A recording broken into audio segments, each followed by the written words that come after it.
নিয়ামতপুর গ্রামে 7 দিনব্যাপী শ্রীমদ্ ভগবদ গীতা পাঠের সমাপন যজ্ঞ ও নরনারায়ণ সেবার আয়োজন করা হয়। পশ্চিম বর্ধমান জেলার কুলটি বিধানসভার অন্তর্গত নিয়ামতপুর গ্রামে গত 18 ডিসেম্বর থেকে আরম্ভ হয়েছিল 7 দিনব্যাপী এক ধার্মিক অনুষ্ঠান, শ্রীমদ্ ভগবদ গীতা পাঠের অনুষ্ঠান। এই অনুষ্ঠানে শুভ সূচনা করা হয়েছিল এক শোভাযাত্রার মাধ্যমে। আজ 25 ডিসেম্বর এই ধার্মিক অনুষ্ঠানের সমাপন হলো যজ্ঞ ও নরনারায়ণ সেবার মাধ্যমে দিয়ে দুপুর 1টায়।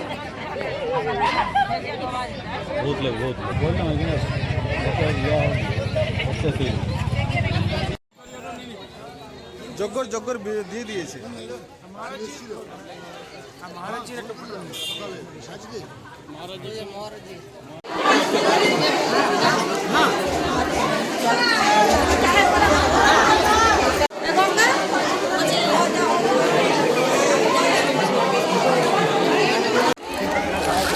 দিদি কই? দিদি আসছে, দেরি হবে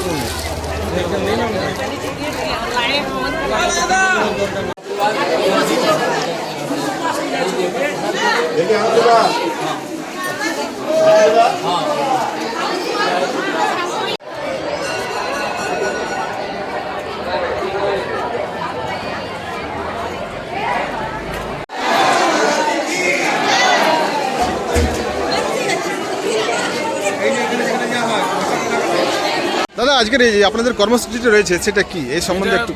ভাগবত মহাযজ্ঞের আয়োজন করা হয়েছিল 7 দিনব্যাপী। আজ 8ম দিন। আজ মহাযজ্ঞ হওয়ার পর যজ্ঞ হওয়ার পর সমাপ্তি অনুষ্ঠান শেষ হলো এবং এরপর আমাদের নরনারায়ণ সেবার আয়োজন করা হয়েছে। নরনারায়ণ সেবা করানো হবে। আপনারা যে 7 দিন ব্যাপী ধার্মিক অনুষ্ঠান করলেন, এটা কি প্রথমবার করেছেন? প্রথমবার, এটা প্রথমবার। আগামী দিনে কি এরকম আরো দেখা যাক, উপরবেলা ভগবান যদি চায় তো হবে। আপনার নাম এবং পরিচয়টা বলুন। আমার নাম হচ্ছে রাজা চ্যাটার্জি, নিয়ামতপুর গ্রামের বাসিন্দা। আমি সুভাষ লাল, নিয়ামতপুরের বাসিন্দা।